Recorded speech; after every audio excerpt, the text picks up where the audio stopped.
Fanfic Corner, presented by Jennifer. The Boy with the Moon Rune Tattoo.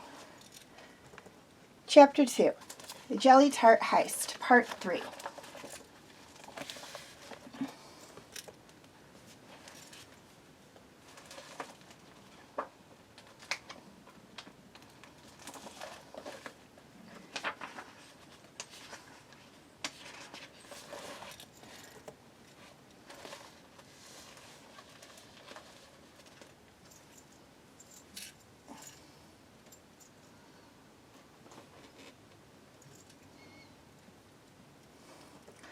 Okay, for those of you who have not yet seen the first few videos for The Boy with the Moon Rune Tattoo, I suggest you go back and watch them before you watch this one, as it is a continuation of that story.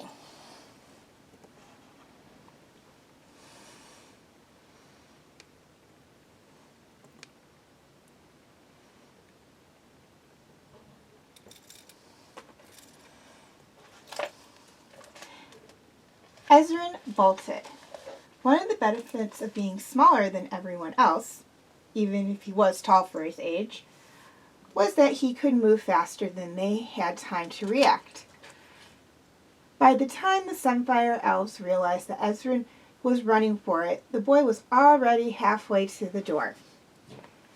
His backpacks thumped against his back as he sprinted for the front door of the dining hall as fast as his legs would carry him.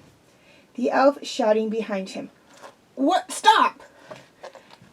Ezrin didn't stop, slamming into the glass door with his shoulder and shoving it open as he raced into the night, thoughts filled with every bad thing that could possibly happen if he were to get caught. It wouldn't be as bad as if Callum was captured. He looked like an elf. Ezrin was only human. He could hear the Sunfire elf running after him, and Ezrin increased his pace, bounding past several large trees where he could sense several animals hiding. "Help!" he screeched at them, his pubescent voice cracking in his distress. Fortunately, the animals in Xadia weren't too different than the animals in Catalis. Most animals were benevolent, except for maybe raccoons, and willing to help him out. These ones were no exception. Squirrel-like creatures with glowing silver fur and multiple tails swarmed out from the bushes and trees, scrambling towards the Sunfire Elf behind Ezrin. He didn't stop to see if it had worked as he heard the elf begin to sputter and curse. He didn't stop to see if it... Ezrin made a hard left turn, speeding past another large group of bushes and nearly falling flat on his face at the sudden change of momentum. Panic dulled his senses somewhat, and he could feel his arms tingling in alarm as he pumped them as hard as he could. Thud! Ezra ran face first into the body of someone else, sending them both crashing to the ground. He landed on his stomach, scraping his hands and knees as he caught himself before his head could knock against the pavement. "Whoa!" a female voice exclaimed. "Are you okay, little one?" Ezra scrambled to his feet, hands flying to his hood to make sure that it was still in place to cover his human ears. His chest was heaving violently as he took in the appearance of the newcomer. She appeared to be about Callum's age and height, with shoulder-length white hair and small, hook-shaped purple marks under her eyes, which shone down at him full of concern. Ezra started, not sure what to say or if he had lost the Sunfire elf behind him. "Want a jelly tart?"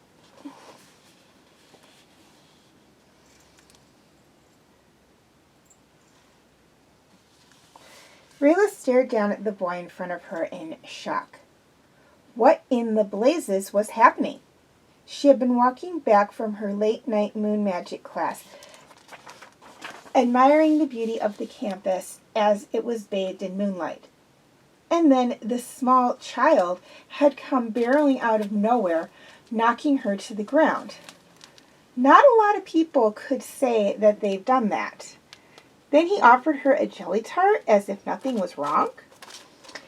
He couldn't be more than 12 or 13, with rust-colored skin and bright blue eyes that stared back up at her, full of surprise. Whoever this kid was, he was clearly not a college student. And judging from the smear of jam on his face, he'd definitely been into the jelly tarts. Which made sense if he was offering her one. Surely he hadn't broken into the campus just to steal jelly tarts. "What are you doing here?" Rayla asked, kneeling down on one knee so that she was eye level with the boy. Her accent had slipped into a thicker one, like it did when she was surprised or angry. The child tugged the hood around his head further down, quickly hiding his hands in the fold of his dark blue cloak, as if he was scared of her. It was a good instinct to have, so she supposed she couldn't blame him for it. Rune had enforced the whole stranger danger philosophy in her quite well. The boy suddenly straightened. "I was visiting my brother, but I got lost. Can you help me find him?" He had a strange accent, and Rayla decided that he must have come from somewhere on the border. Typically in Xadia, accents got thicker the further east you went. But he also had a strange sort of boyish quality to him. His childhood wasn't quite over yet. He smiled up at her as if they'd known each other for years, and Rayla decided then and there that she liked this small boy. "Sure," she said, smiling back at him. "I can do that."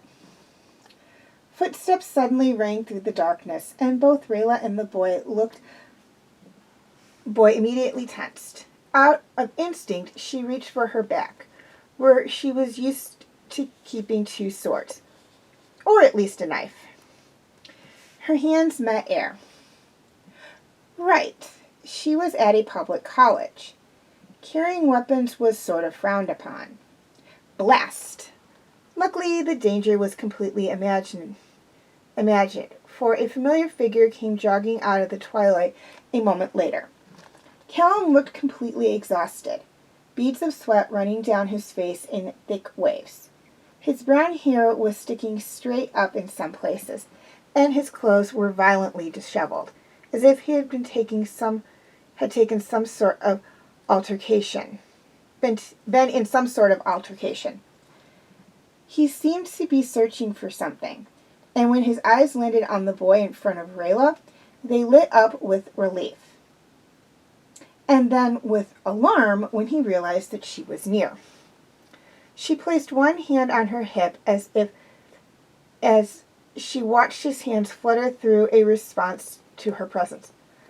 Hi, Rayla. I didn't know. Have you met my brother? Rayla cocked an unimpressed eyebrow at his flustered state. It would have been humorous if it weren't in the middle of the night and if she hadn't just been knocked to the ground by a 13-year-old. She decided to never tell Rune about that. Hi, the boy next to her said, lifting an arm as if to wave at her before quickly lowering it. His hand never left the inside of his cloak. Nice to meet you, she said, smiling once more at the boy in front of her. What's your name? And what are either of you doing out here this late? What are you doing out here this late? Callum signed at her, wiping sweat off of his forehead when he was finished. He walked closer, and at this distance she could see the soaked state of his clothes, like he had just run some sort of marathon. He stepped up to his brother's side protectively, standing directly behind his shoulder. I had a class, Rayla said. Duh. Everyone knew that Moonshadow Elves liked to be out at night regardless.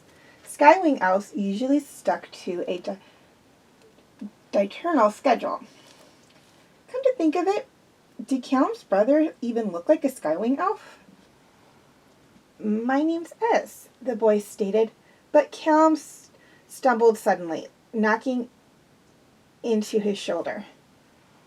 Yamandus, the boy finished. Yep, that's my name. Azamandus. People call me Ez for short. Well, Ez, it's nice to meet you, Rayla said, nodding at him. She looked at Callum. But what are you two doing out here? And why do you both look like you've been running from a banther? We were, Ez started, but Callum stepped in front of him and began to quickly sign. Playing tag. Ez grinned at her. Callum grinned at her, but the expression seemed a bit forced to her. Ez loves to play tag. Yeah, Ez confirmed, nodding along vigorously. I love it. Rayla looked between the two of them skeptically, but she could think of no logical reason why she should stop them from whatever it was they were in the middle of. Clearly, they were unwilling to share it with her, and she knew that pressing the matter would not make them open up any more. All right, she said, obviously surprising them both. You stay out of trouble then, especially you. She pointed at Ez, smirking at him. And next time you visit Callum here, I expect to get that jelly tart you promised me. Both boys were terrible at hiding their relief. Who had taught either of them to lie? They were terrible at it. I'll see you tomorrow, Rayla, Callum signed at her as he wrapped an arm around his younger brother.